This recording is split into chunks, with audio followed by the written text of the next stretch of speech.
Welcome back everybody to Neutrality. Selamat datang kembali di Neutrality Studies. Saya Pascal Lotas, dan ini saya berbincang dengan Yosef Afesar, pengacara Israel Amerika yang juga Presiden Komite Konfederasi Israel Palestina. Yosef, selamat datang. Yosef, welcome. Terima mau. Es Pascal. Senang sekali bisa bersama Anda. Great having you because you are one of the people. Senang sekali bisa berbincang dengan Anda, karena Anda termasuk salah satu orang yang benar-benar memperjuangkan sebuah gagasan yang sudah lama tidak populer, tapi sekarang makin terlihat sebagai satu-satunya jalan yang mungkin, yaitu solusi satu negara. Anda juga mendorong gagasan tentang federasi atau konfederasi. Saya benar-benar ingin tahu apa yang sudah Anda kerjakan. Bagaimana Anda membayangkan bentuknya nanti, dan segamata sebuah topik choosing a perisikan di Israel dan Palestina sayang. Violence in Israel-Palestine. Yeah, so we are thinking that Ya, jadi kami berpikir bahwa pemerintahan federal adalah yang paling masuk akal. Kami tidak mengusulkan pembubaran pemerintahan Israel atau pemerintahan Palestina. Yang kami usulkan adalah membentuk pemerintahan federal yang independen untuk rakyat Israel dan Palestina bersama-sama. Pemerintahan yang didasarkan pada konstitusi sekuler, dengan kesetaraan bagi rakyat Palestina dan Israel, dan berlandaskan pada legitimasi. Legisiu towards gam melalui pemilihan umum al reset listra. Itu memang sejugrok Israel, tepi barat, dan Gaza. Ijo perintahan ini akas Israel, tepi barat, dan Gaza. Sekitar 15 orang. Israel, the West Bank and Gaza, 15.5 million people. 15.5 like all of them that 15,5, seperti semua orang yang sekarang tinggal di dalam batas-batas yang masih samar ini, yang kita kenal sebagai Israel.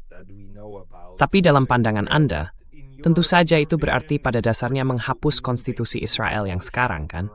Dan menggantinya dengan yang baru. and replacing it with a new one. Israel does not have a constitution. It never had a constitution. Israel tidak punya konstitusi. Ben-Gurion suggested Sejak awal memang tidak pernah punya. Ben-Gurion, dalam deklarasi kemerdekaannya, menyarankan bahwa Israel akan memiliki konstitusi pada bulan Oktober tahun 1948. Ia memproklamasikan kemerdekaan Israel pada tanggal 15 Mei. Tapi sampai sekarang, Israel tidak pernah memiliki konstitusi. Jadi, tidak ada yang perlu dihapus, karena memang tidak ada konstitusi Israel. Dan juga tidak perlu menghapus pemerintahan Israel. Yang diusulkan adalah pemerintahan independen untuk rakyat Palestina dan Israel, yang memberi kedua pemerintahan itu hak veto terhadap undang-undang yang disahkan jika undang-undang itu melanggar kedaulatan mereka. Jadi kalau pemerintah federal mengesahkan undang-undang yang melanggar kedaulatan pemerintahan Palestina atau Israel, kedua pemerintahan itu akan punya hak veto terhadap undang-undang tersebut. those governments will have a veto power over that legislation. That's a very good point. Itu poin yang sangat bagus. Jadi begini, ada beberapa negara bagian yang pakai sistem berbeda. Misalnya Jerman, mereka menyebut konstitusi mereka sebagai undang-undang dasar. Austria, mereka menyebut aspek paling mendasar dari sistem hukum mereka sebagai undang-undang konstitusional, tapi bukan konstitusi itu sendiri. Nah, bagaimana dengan situasi Israel saat ini? Apa dasar-dasar utama yang menjadi landasan bagi undang-undang yang mereka buat? For the legislative acts. Well, the Israeli system is based on Sistem di Israel itu didasarkan pada Knesset, yaitu parlemen yang dipilih oleh rakyat lewat berbagai partai, dan juga ada cabang eksekutif. Jadi Knesset adalah lembaga legislatif, tapi mereka juga punya cabang eksekutif, yaitu pemerintah. Tapi mereka tidak punya konstitusi. Masalah dengan sistem Israel adalah sebenarnya tidak ada pemisahan kekuasaan yang jelas. Karena semua orang yang ada di cabang eksekutif, di pemerintahan, juga merupakan anggota legislatif. Jadi, sebenarnya orangnya sama saja. Mereka hanya berpindah dari satu gedung ke gedung lain, tapi itu tidak menciptakan pemisahan kekuasaan. Orang yang sama membuat undang-undang, dan orang yang sama juga yang menjalankannya. Dan mereka juga punya yang disebut Undang-Undang Dasar. Undang-Undang Dasar yang, sekali lagi, dibuat oleh Knesset.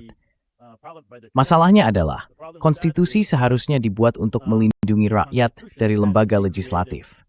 in order to protect the people from the legislator.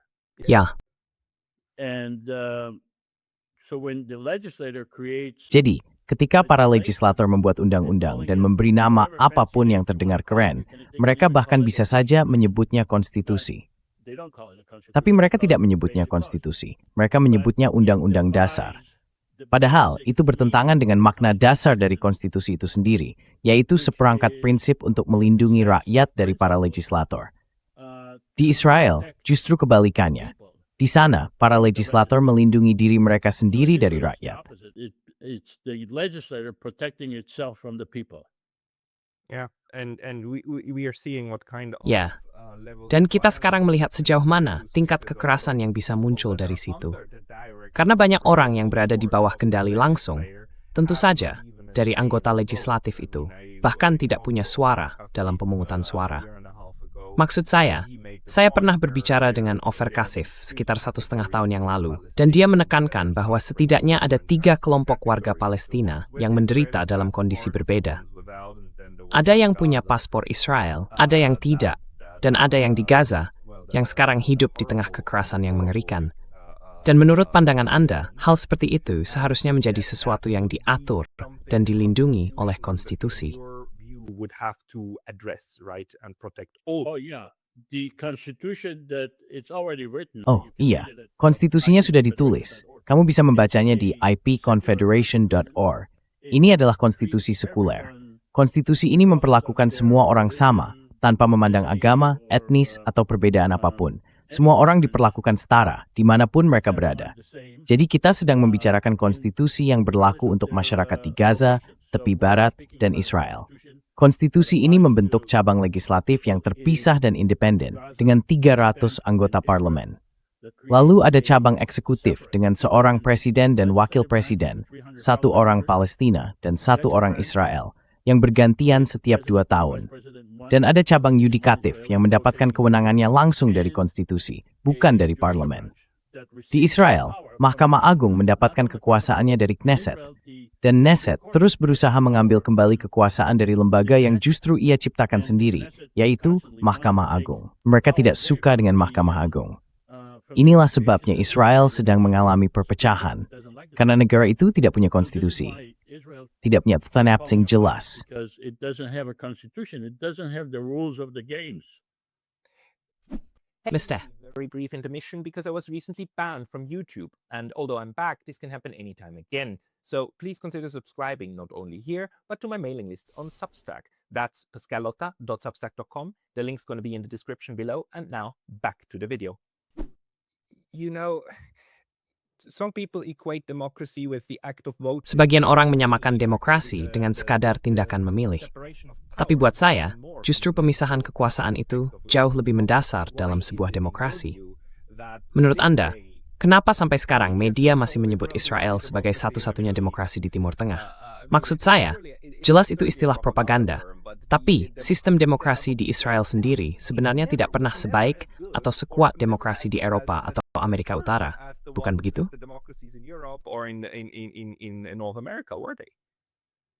Well, I'm not that familiar. I'm not a political scientist. Saya sebenarnya nggak terlalu paham, saya bukan ilmuwan politik. Tapi yang bisa saya bilang, ada masalah besar dengan apa yang disebut sebagai demokrasi Israel. Pertama-tama istilah demokrasi Yahudi itu sendiri bertentangan. Inti dari demokrasi justru pemisahan antara pemerintahan dan agama. Pada dasarnya waktu gagasan demokrasi muncul, orang-orang bertanya, kenapa kita harus membiarkan pemuka agama menentukan segalanya berdasarkan kebijaksanaan dari ribuan tahun lalu? Kenapa nggak biarkan orang yang dipilih sekarang membuat keputusan berdasarkan pengetahuan yang kita punya saat ini? Jadi hal pertama dalam demokrasi adalah pemisahan antara pemerintahan dan agama. Nah, Israel adalah negara Yahudi, jadi di sana agama dan pemerintahan justru Integrate religion with government. Voting is necessary, of course, but it's memilih itu penting, tentu saja. Tapi itu hanya salah satu unsur dari demokrasi. Kita juga butuh konstitusi. Pada dasarnya konstitusi adalah aturan yang disepakati bersama oleh semua orang. Jadi kalau nanti ada masalah di masa depan, kita bisa kembali ke aturan itu dan bilang, inilah yang sudah kita sepakati. Aturannya nggak bisa diubah begitu saja. Ini adalah kesepakatan kita sejak awal. Karena itu konstitusi itu penting. Kita juga perlu ada pemisahan antara lembaga legislatif, eksekutif, dan yudikatif.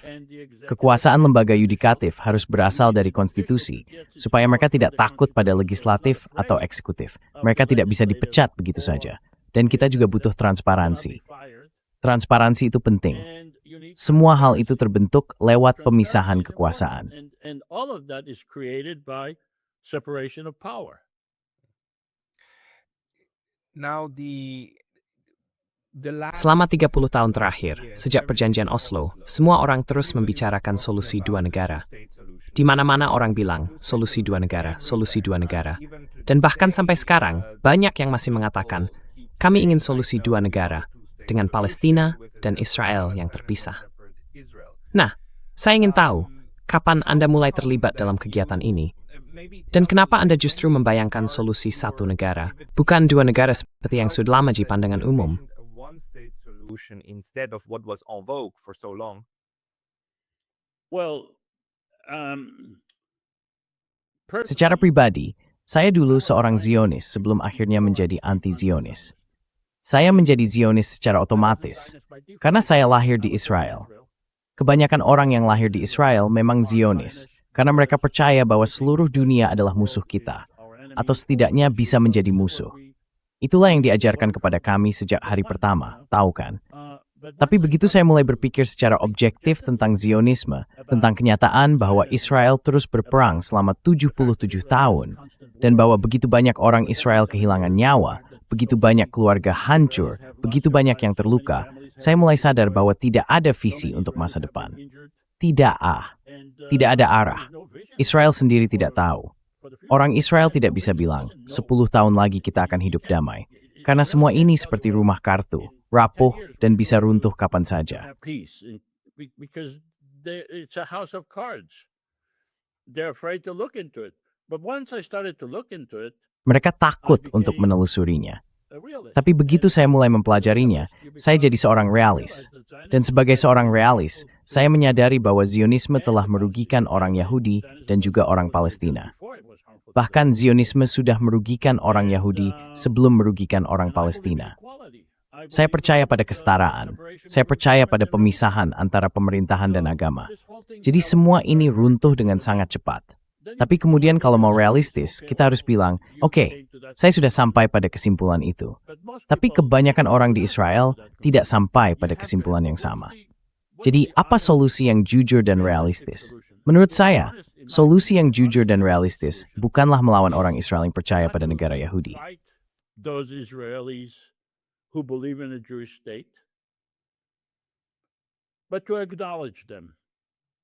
And to say, well, fine, Tapi you untuk believe in a mengakui Jewish mereka state, you dan fight berkata, Jews baiklah, in- kamu percaya pada negara Yahudi, kamu percaya pada perlindungan militer bagi orang Yahudi selamanya. Kami tidak akan mengambil itu dari kamu. Tapi perdamaian adalah keamanan yang paling baik. Kita semua bisa mengakui itu. Kalau ada perdamaian, kamu tidak butuh tentara. Tapi biarlah orang Israel tetap punya militer mereka, tentaranya, semua yang mereka mau. Begitu juga untuk orang Palestina. Tapi mari kita buat sistem pemerintahan federal yang jujur, di mana rakyat Palestina dan Israel bisa bekerja sama dengan satu tujuan, yaitu menciptakan perdamaian. Karena perdamaian adalah satu-satunya solusi. Tidak ada solusi lain. Kamu tidak bisa mengalahkan musuhmu selamanya. There is no other solution. You can't defeat your enemy forever. Some people believe that, of course, defeating the enemy for Sebagian orang percaya bahwa mengalahkan musuh untuk selamanya berarti memusnahkan musuh itu. Dan menurut saya, pendekatan seperti itulah yang terlihat dalam beberapa tahun terakhir. Tapi jelas itu gagal, kan? Tidak berhasil. Karena itu, saya pikir gagasan Anda justru makin penting sekarang.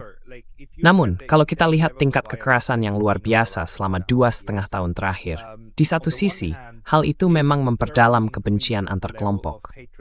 Tapi di sisi lain, hal itu juga memperlihatkan dengan sangat jelas bahwa solusi dua negara terasa makin jauh dibandingkan tahun 90-an saat gagasan itu pertama kali diajukan. Menurut Anda, bagaimana realitas politik saat ini di tahun 2026 di Israel dan Palestina untuk mewujudkan gagasan tentang sebuah federasi? for the idea of a federation? Well, the assessment is that Yet itinitkala by besar warga Israel tidak seperti mewisan tentu pemerintahan federal. Bagi mereka, itu dianggap mengkhianati ideologi pada berjumlah besar orang Israel. their ideology, most Israelis. Can you Bisa disebutkan angkanya? Kita bicara sekitar 60, 70, atau 80%. 70%, 80%, like This is just my gut feeling. Ini cuma saya kacai. Saya rasa 80% tidak menamai konsep itu. Menurut saya mereka melihat gagasan tentang pemerintahan federal sebagai bentuk pengkhianatan for them situ. Akan ruling. In my opinion. Ya, Also, on the Palestinian side, in my opinion, Selain itu, di pihak Palestina menurut saya, sekitar 60% warga Palestina tidak akan mendukung pemerintahan federal. Karena mereka juga punya keinginan sendiri untuk mendirikan negara Palestina, dan mereka marah terhadap Israel. Gagasan untuk berdamai dengan Israel sangat sulit bagi mereka, apalagi setelah 77 tahun terakhir, setelah pendudukan, pengusiran warga Palestina, Nakba dan genosida. Jadi menurut saya, 60% warga Palestina akan menolak pemerintahan federal. Tapi sisi positifnya, sekitar 20% warga Israel menyadari bahwa Israel tidak mampu memberikan keamanan, tidak mampu memberikan perdamaian. Dan ada juga orang-orang yang berkeliling yang mencoba menjembatani hal itu. and there are also people that traveled around. They understand the concept of a federal government. Mereka paham konsep pemerintahan federal. Mereka sudah pernah bepergian ke Amerika Serikat dan ke Eropa. Begitu juga dengan orang-orang Palestina. Jadi harapan kami ada pada kombinasi itu. Karena yang kami bicarakan adalah seluruh wilayah ini sebagai satu kelompok masyarakat. Apakah mereka orang Israel atau Palestina, itu tidak penting. Jadi kalau kita bicara tentang 20% warga Israel yang mendukung ini, dan 40% warga Palestina yang juga mendukung, berarti kita bicara tentang sekitar 4-5 juta orang yang mendukung gagasan ini. Pemerintahan federal nantinya akan punya dukungan besar dari rakyat. Mereka tidak harus beragama Yahudi, tidak harus beragama Islam. Agama mereka sebenarnya tidak jadi masalah. They don't have to be Muslim. Doesn't really matter their religion. It's immaterial. So this is the silver Itu nggak lining is penting. Sisi positifnya, banyak sekali orang di wilayah Israel-Palestina yang sebenarnya mendukung hal ini. Tantangan yang kita hadapi adalah, kita belum bisa membangun kesadaran untuk pemilihan pemerintahan federal. Itu sangat sulit buat kita, karena media akan mengabaikan kita, benar-benar mengabaikan. Entah kenapa, kita diajarkan bahwa orang Israel dan Palestina harus tetap jadi musuh. Gagasan bahwa orang Israel dan Palestina bisa hidup berdampingan sebagai manusia biasa, itu dianggap nggak bisa diterima. Secara psikologis, kebanyakan kita, orang Israel dan Palestina, sebagai musuh selamanya. Dan itulah tantangannya. as enemies forever, and that's the challenge. you know the thing is, of course, kamu tahu masalahnya begini. Tentu saja hal itu akan mengalahkan atau menyingkirkan Zionisme, kan?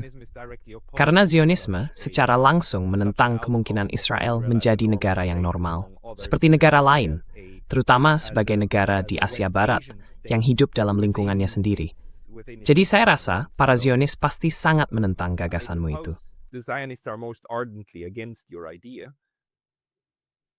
Well, they are against this idea. En menentang kejudisan new. Nualu kita videos new.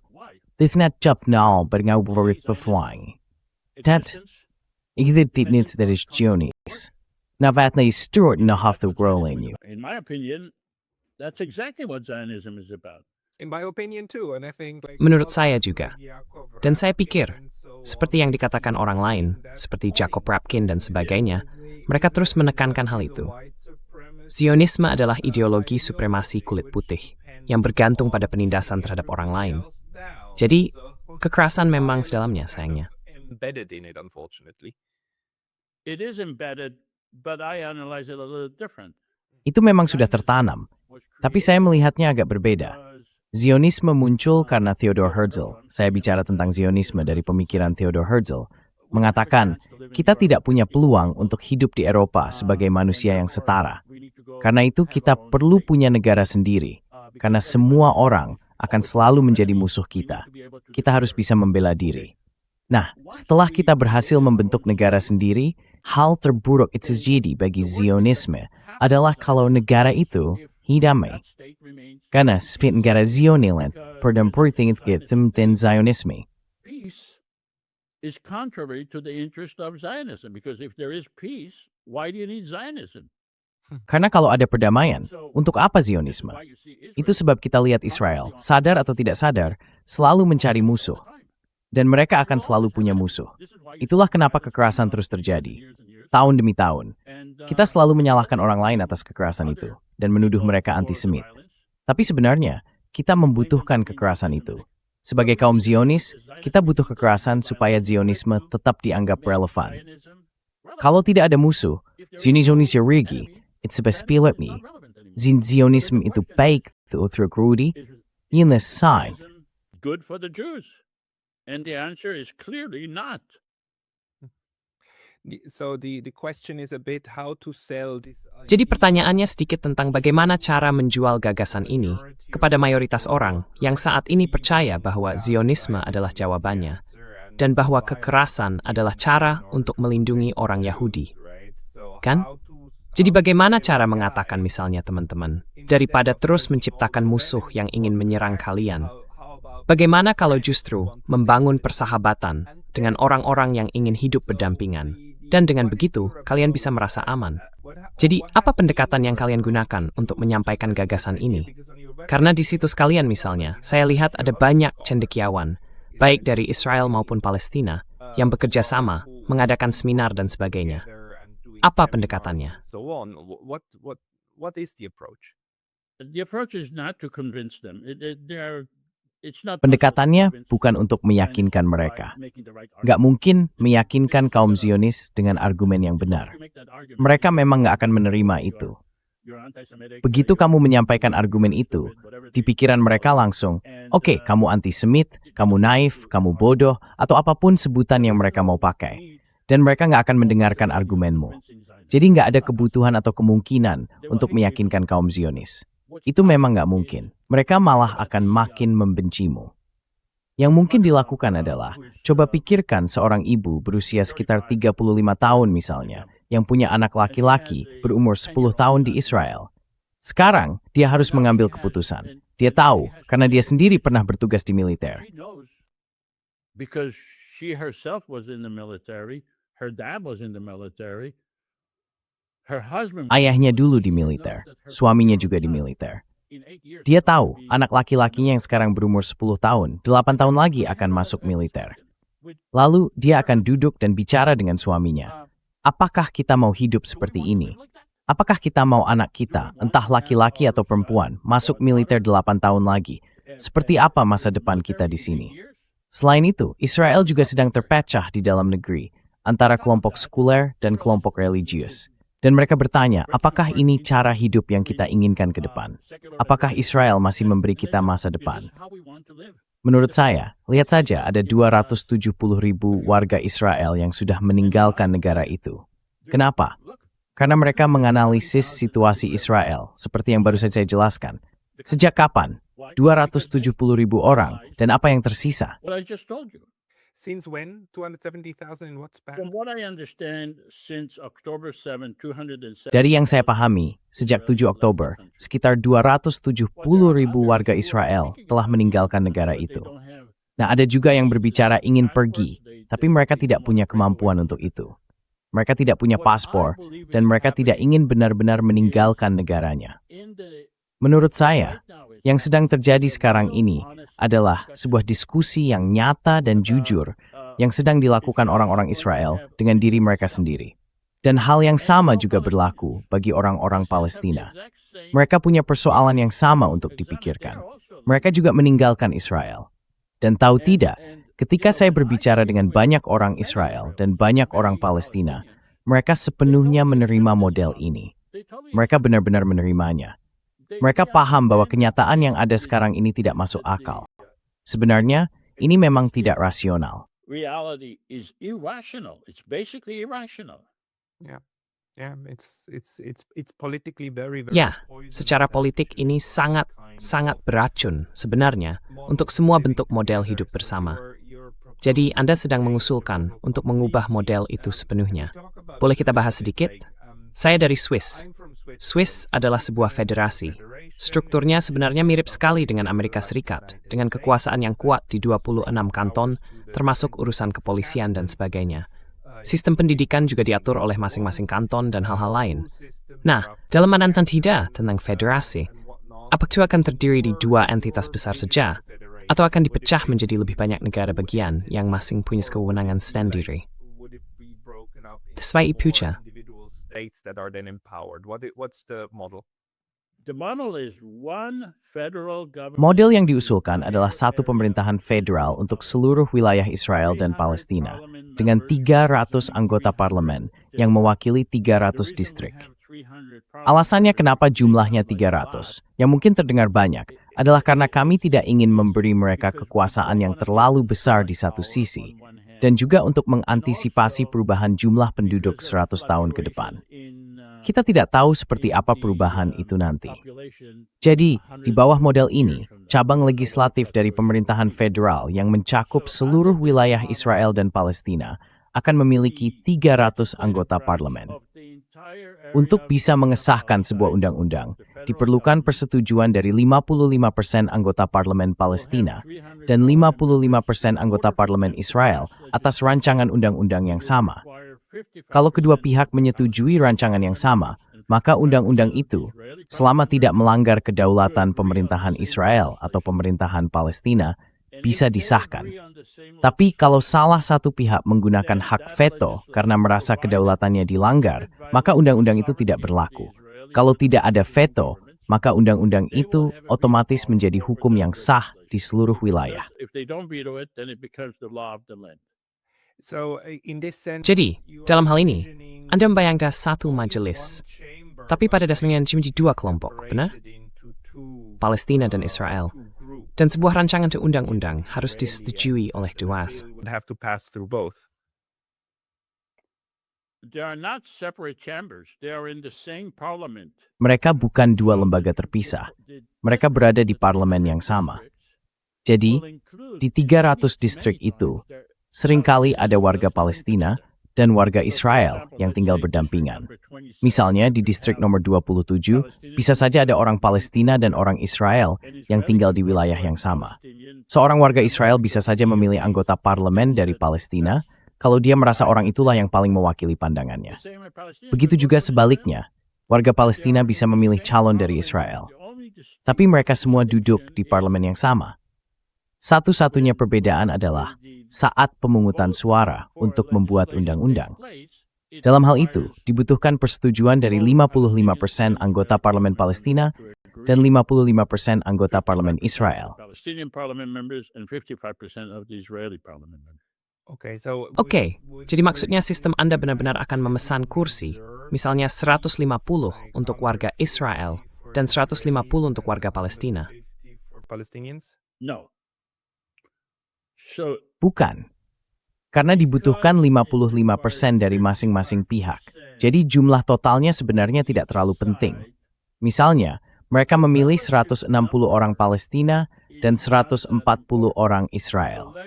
Maka dibutuhkan 55% dari 160 dan 55% dari 140 untuk menyetujui undang-undang yang sama. Katakanlah dalam 100 tahun ke depan kita akan punya 55% of the 160 and 55% of the 140 to agree on the same legislation. Let's say in 100 years, we will have 100 anggota parlemen Palestina dan 200 anggota parlemen Israel pun tidak akan mengubah hasilnya. Karena tetap dibutuhkan 55% dari 100 anggota Palestina dan 55% dari 200 anggota Israel. Jadi, ini adalah cara keseimbangan di masa depan. And 55% of the 200 Israelis. So it's a way to maintain balance into the future. and minority protection. I mean, under this system, dan you perlindungan minority terhadap will kelompok still minoritas. be able Maksud to saya, guard its dalam sistem ini, bahkan kelompok minoritas tetap bisa melindungi diri dari dominasi mayoritas di kedua sisi. Lalu bagaimana dengan tingkat yang lebih rendah? Maksud saya, bagian penting dari sistem federal adalah bahwa tingkat yang lebih rendah, yaitu tingkat lokal, mendapatkan otonomi yang cukup besar, kalaupun tidak sepenuhnya. Benar kan? Misalnya dalam hal penyusunan kurikulum sekolah, kewenangan kepolisian, dan sebagainya. Menurut Anda seperti apa bentuknya nanti? And so on. How do you envision that one? The separate Israeli and separate Palestinian Pemerintah government Israel dan will pemerintah maintain their Palestina lives. masing-masing bisa tetap menjalankan kehidupan mereka. Kota-kota juga bisa hidup dengan cara yang mereka pilih sendiri. Pemerintah federal tidak akan bisa ikut campur dalam kehidupan mereka, kecuali kalau mereka menyetujuinya. Jadi semuanya tetap seperti semula. Hanya saja kali ini akan ada perdamaian. Everything remains the same, except that there will be peace. Right, and the Benar. rights to- Dan soal hak atas tanah, catatan kepemilikan, dan sebagainya. Maksud saya, permukiman yang sedang dibangun sekarang ini. Bagaimana Anda membayangkan kehidupan bersama di tanah yang sama dengan konsep seperti itu? Saat ini, pemisahan antara kedua pihak luar biasa besar kan? Ada tembok yang membelah, satu kelompok menyerang kelompok lain. Jadi, bagaimana Anda membayangkan keduanya bisa tumbuh bersama? How do you envision this one to grow together? This will be up to the parliament members. We are not Itu akan menjadi keputusan para anggota parlemen. Kami tidak mengusulkan undang-undang yang bersifat substantif. Kami mengusulkan sistem pemerintahan yang berlandaskan kesetaraan. Lalu, akan ada 300 anggota parlemen. Pada awalnya, mereka mungkin akan sangat berseberangan satu sama lain. Tapi pada akhirnya, mereka akan sadar bahwa mereka dipilih untuk menyelesaikan masalah, bukan untuk saling berteriak. Dan mereka akan berhadapan dengan kenyataan. Kenyataan itu apa adanya, dan mereka harus menemukan cara untuk memuaskan semua pihak. Karena itu, anggota parlemen dari berbagai daerah perlu bisa bekerja sama dengan anggota dari daerah lain. Akan ada banyak proses tawar-menawar, tapi menurut saya, semua masalah bisa diselesaikan. In my opinion, all the problems are solvable. If you really want to put your head in, Kalau kamu benar-benar mau fokus, semua masalah bisa diselesaikan. Kamu bisa cari anggota parlemen yang setuju. Apalagi kalau memang nggak ada alternatif lain. Nggak ada alternatif lain. Lihat, kami sedang melakukan simulasi. Kami sudah melakukannya lewat Zoom selama 5 atau 6 tahun. Dan saya sendiri sudah melakukan simulasi selama 6 atau 7 tahun. Kami minta peserta berperan seolah-olah mereka anggota parlemen Israel atau anggota parlemen Palestina, atau seolah mereka Perdana Menteri Israel, Presiden Palestina, bahkan Presiden Amerika Serikat, dan seterusnya. Semua itu kami simulasikan. Dan kami sudah berulang kali menunjukkan bahwa semua persoalan bisa diselesaikan. Karena pemerintah federal tidak akan berpihak pada sudut pandang Israel saja. because the federal government is not going to have the Israeli perspective. It's not going to have the Palestinian perspective. It's going to have Ini bukan tentang sudut pandang Palestina. Ini akan mengambil pandangan dari atas, melihat seluruh wilayah dari perspektif orang-orang yang memilih mereka. Jadi mereka tidak harus terjebak dalam sistem Israel atau sistem Palestina atau agenda keduanya. Mereka bisa membuat agenda mereka sendiri. Mereka akan menjadi satu-satunya pemerintahan yang sah di Israel, Palestina. Saat ini, tidak ada satupun pemerintahan yang sah di Israel, Palestina. Pemerintah Palestina tidak dipilih oleh rakyat Palestina maupun rakyat Israel. Dan pemerintah Israel mengendalikan warga Palestina, tapi tidak dipilih oleh mereka. Salah satu syarat agar sebuah pemerintahan bisa disebut sah adalah dipilih oleh rakyat yang berada di bawah kendalinya. Warga Palestina dikendalikan oleh Israel, tapi mereka tidak pernah memilihnya. Palestinians are controlled by Israelis, but never elected them. Yes. I mean that's why it's such an Ya, ya. Maksud saya, itulah sebabnya sistem ini terasa begitu tidak adil. Karena jutaan orang hidup di bawah kendali langsung seseorang yang bukan hanya tidak mewakili mereka, tapi malah secara aktif bekerja melawan mereka. Jadi pertanyaan tentang bagaimana mengubah tatanan politik itu sangat mendasar. Nah, bagaimana dengan nama dan bahasanya? Apakah menurut Anda kita cukup menyebutnya Israel Palestina Dan di wilayah Palestina, mereka menyebutnya Palestina Israel. Lalu kita guna kasa yang ada di sana supaya bisa bekerja bersama masyarakat. Seperti apa visi Anda untuk penamaan atau identitas dari solusi satu negara yang baru ini? This new one state solution. Pascal, I'm not going to be the king. Pascal, saya tidak akan menjadi raja. Saya hanya mengusulkan sebuah sistem pemerintahan, itu saja. Bukan sesuatu yang substantif, tidak ada bendera, tidak ada hal semacam itu. Yang saya maksud, dalam demokrasi yang sesungguhnya, wakil rakyatlah yang akan memutuskan. Anggota parlemen yang setiap hari duduk bersama, berdebat satu sama lain, lalu menyadari bahwa mereka harus mencapai sebuah keputusan. Dan merekalah yang akan menentukan semuanya. Soal nama, kalau memang perlu ada nama, soal bendera, soal permukiman, soal hak untuk kembali, semua hal itu akan diselesaikan oleh parlemen. Bukan saya, Joseph, yang akan memutuskan hal-hal itu. It's not me, Joseph, who will decide those issues. No, you're absolutely right. I'm more asking about. Tidak, kamu benar sekali. Maksud saya lebih ingin tahu tentang visi kamu, semacam gambaran idealnya seperti apa. Tapi kamu benar. Maksud saya, kerangka pemerintahan itu memang harus dibangun dulu, baru bisa bekerja untuk menangani isu-isu ini. Menurut kamu, perubahan seperti ini bisa terjadi dari dalam, oleh orang Israel dan Palestina sendiri, atau perlu juga tekanan dari luar agar bisa diterapkan? Seperti yang terjadi di Afrika Selatan dulu, ketika tekanannya begitu besar, lalu kerangka pemerintahan berubah nih, and itu disriduantukait rekonsiliasi terwastais itu. That then allowed for reconciliation to some degree. Look, Dengar kemarin, kami punya semacam simulasi. Maaf, bukan simulasi. Kami mengadakan rapat strategi terbuka. Dan ada seseorang yang menyinggung hal itu. Dia bilang, kenapa kalian tidak melakukannya dari Israel saja? Nah, masalahnya, Israel itu tidak mampu. Kalau kamu tinggal di Israel, hampir mustahil untuk berpikir di luar kebiasaan. Benar-benar mustahil. Kelompok paling liberal di Israel soal perdamaian adalah sebuah organisasi bernama Land for All. Saya tidak tahu apakah kamu pernah dengar tentang mereka. Kamu sebaiknya mewawancarai mereka. Kalau kamu mau, saya bisa kasih kontaknya. Saya pernah berdebat dengan mereka.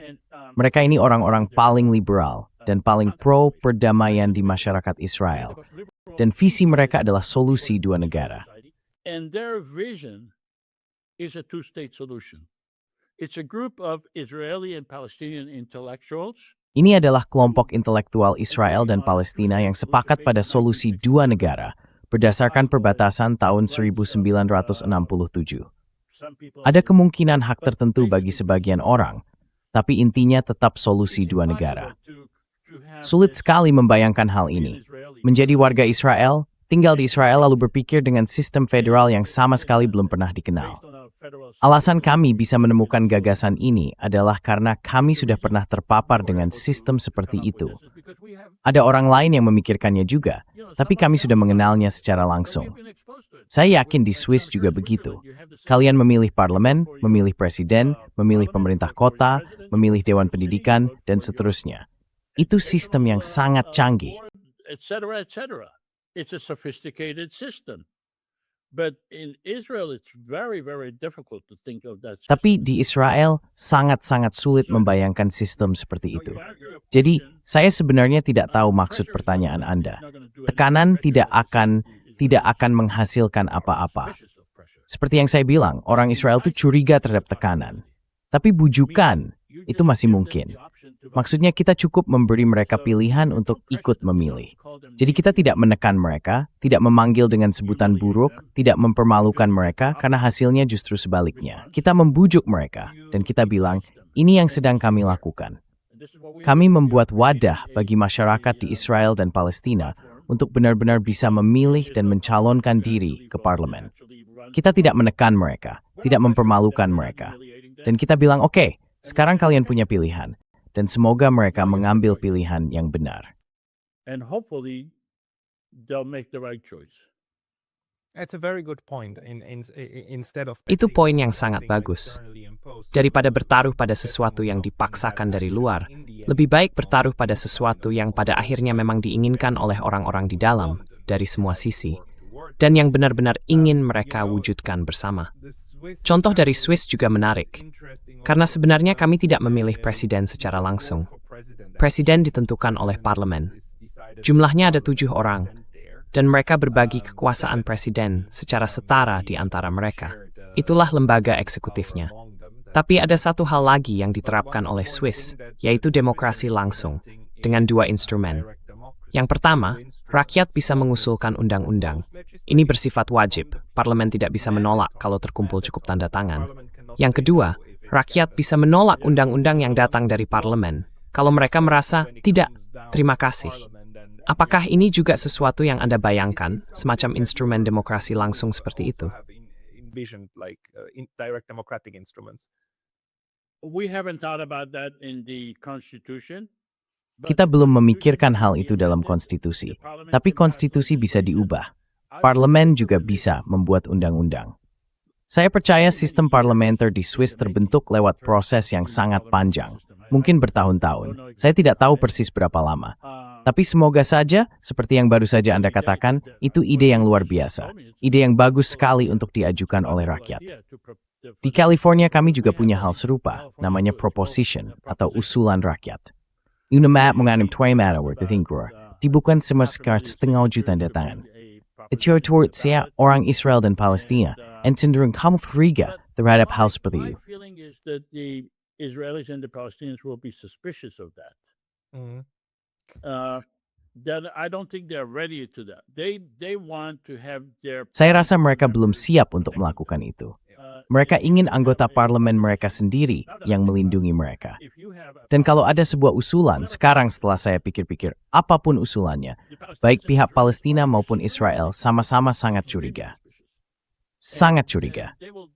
Mereka akan mencari tahu apa yang salah dengan usulan itu, dan bagaimana usulan itu bisa dianggap sebagai upaya untuk menghancurkan orang Yahudi atau orang Palestina. And, Bruce, sisters central remit, pulih memorin saat ini. Trin, magdit the repsol. At this time, maybe in the future. Yeah, I mean, these kind of things depend a lot. Ya, maksud saya, hal-hal seperti ini memang sangat bergantung pada banyak faktor. Saya sudah melakukan beberapa percobaan di kelas saya, dan biasanya, semakin tinggi tingkat pendidikan seseorang, semakin besar juga kecurigaan mereka terhadap demokrasi langsung.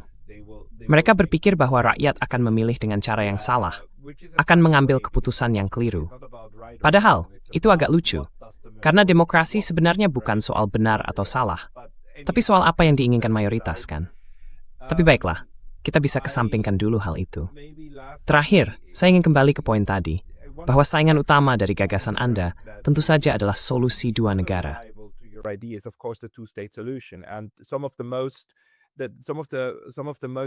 Para intelektual hebat yang saya kenal, yang sudah meneliti hal ini selama bertahun-tahun, juga masih mendukung solusi 2 negara.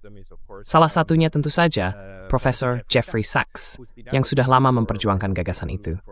Mereka berpendapat begitu, karena yakin bahwa ini adalah solusi paling realistis bagi kedua pihak, supaya bisa mendapatkan yang terbaik dari kedua dunia. Nah, apa alasan utama Anda yang membuat Anda mengatakan, tidak, solusi 2 negara, meskipun niat sebaik, tidak akan membawa hasil yang diinginkan, yaitu dan untuk semua. Bagaimana Anda menanggapi sesuai dalam diskusi seperti itu? How do you engage with them in the discourse? Again, if two-state solution is the best, Sekali lagi, kalau solusi 2 negara memang yang terbaik, biarkan rakyat Israel dan Palestina yang memutuskan. Biarkan parlemen yang menentukan. Biarkan mereka yang mengambil keputusan itu. Jadi apa yang kami usulkan tidak bertentangan dengan solusi lain manapun. Kalau ternyata solusi 2 negara yang dibutuhkan, biarkan para anggota parlemen yang memutuskannya. Mereka adalah orang-orang yang akan dipilih oleh rakyat Palestina dan Israel. Jadi begini, Jeffrey Sachs, itu yang profesor di Amerika, di hati upis step through federal di Amerika Serikat. Jujur dan pendidikan channel sini. he was educated here. I assume that he swore allegiance to the federal government. Saya berasumsi dia telah bersumpah setia kepada pemerintah federal dan konstitusi. Dia seorang profesor yang sangat cerdas dan berwawasan luas. Pertanyaan saya untuknya adalah, kenapa dia tidak mengusulkan sistem pemerintahan federal di Israel dan Palestina? Padahal dia sendiri hidup di dalam sistem federal yang mampu menjaga perdamaian bagi 350 juta orang di 50 negara bagian. Ingat, 50 negara bagian, dengan 50 konstitusi yang berbeda, 50 badan legislatif yang berbeda, dan 50 gubernur yang berbeda. Kenapa tidak mengusulkan pemerintahan federal untuk Israel dan Palestina? Biarkan rakyatnya yang menentukan sendiri keputusan mereka. Make their own decision. No, it's a very good point, and I will try to ask him that. Nggak, itu poin yang sangat bagus. Dan saya akan coba tanyakan hal itu padanya nanti. Semoga di kesempatan berikutnya, saat kita bicara lagi. Karena pertanyaan tentang solusi seperti apa yang benar-benar bisa membawa perdamaian, sekarang jadi lebih penting dari sebelumnya. Tapi Joseph, apakah ada hal yang belum kita bahas dalam diskusi ini, yang menurut kamu penting untuk dipahami orang? Atau kita sudah membahas hampir semuanya? Did we about cover most things? I think we covered everything. I think that the Saya rasa kita sudah membahas semuanya. Yang ingin saya bicarakan dan sebenarnya sudah saya bahas adalah kenapa gagasan tentang perdamaian sejati dan demokrasi yang jujur bagi rakyat Palestina dan Israel justru tidak benar-benar dibicarakan. Seolah-olah yang dibahas hanya bagaimana memisahkan mereka, menghancurkan mereka, atau membuat perbatasan di antara mereka. Tapi pembahasan yang jujur tentang alasan di balik itu, terutama dari para intelektual yang mendukung. Dan saya harap Anda menanyakan hal ini ke Profesor Sachs. Kenapa beliau tidak mendukung gagasan pemerintahan federal di Israel-Palestina? Saya pernah menanyakan hal itu dalam simulasi. Saya bertanya pada banyak sekali intelektual, dan mereka tidak punya jawaban. Dan saya akan jelaskan alasannya. Karena mereka punya pandangan yang bias terhadap Muslim atau Yahudi.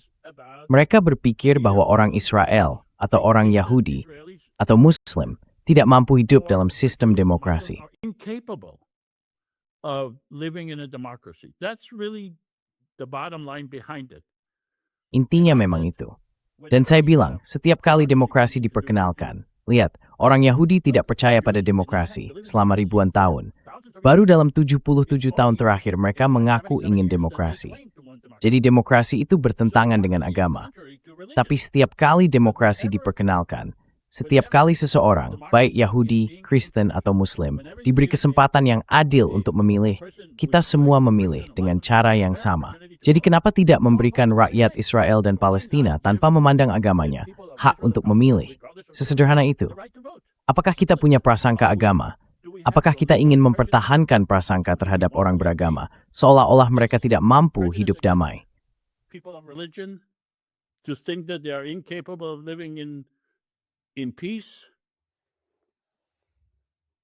No, this is a very good point, and I Tidak. think you're right. Ini poin yang sangat bagus. Dan saya rasa kamu benar. Kita memang perlu membahasnya lagi, terutama di kalangan intelektual. Dan saya akan melangkah sedikit lebih jauh dengan mengatakan bahwa agama itu bukan hanya bertentangan dengan demokrasi, atau bahwa tatanan keagamaan dalam suatu komunitas bertentangan dengan demokrasi, tapi sebenarnya juga bertentangan dengan gagasan tentang negara itu sendiri. Karena agama berangkat dari ide bahwa siapapun yang memiliki keyakinan yang sama, tunduk pada aturan yang sama, kan? Aturan Abrahamik, aturan Kristen, aturan Islam, dan siapapun, dimanapun mereka berada di bawah aturan itu. Sementara gagasan negara bangsa modern adalah, tidak, di dalam batas wilayah ini, kita semua tunduk pada aturan yang sama, dan aturan itu ditentukan bersama. Benar, tapi mungkin ini sudah agak terlalu jauh. Jadi, bagi orang yang ingin mengikuti kamu, dan terlibat dengan gagasan satu negara yang kamu usulkan, mereka harus kemana? One-state solution, and what you're proposing, where should they go? They should go to our website, IP Confederation. Mereka sebaiknya mengunjungi situs kami di ipconfederation.org, I untuk Israel, P untuk Palestina, confederation.org. Di sana mereka bisa melihat semua simulasi yang sudah kami buat dan juga yang akan datang. Mereka bisa mendaftar untuk ikut dalam simulasi berikutnya. Simulasi-simulasi itu sangat menarik dan memang kesanalah mereka seharusnya pergi. Kami juga sedang mempersiapkan pemilihan. Saat ini kami sedang membuat 300 distrik. As we speak, we are creating the 300 districts. Joseph, I find that fascinating, and I find it very. Joseph, saya merasa itu sangat menarik, dan saya sangat mengagumi bahwa kamu dan kelompokmu termasuk di antara orang-orang yang melakukan sesuatu yang benar-benar membangun. Kalian menciptakan visi positif tentang masa depan. Apapun bentuknya nanti, hal seperti itu akan sangat penting. Jadi, saya mengajak semua orang, silakan kunjungi ipconfederation.org. Tautannya akan saya cantumkan di kotak deskripsi di bawah ini. Joseph Afesar, terima kasih atas waktumu hari ini. Mustraiga Pascals, Aisnang Michiaya. Thank you, Pascal. I enjoyed the conversation.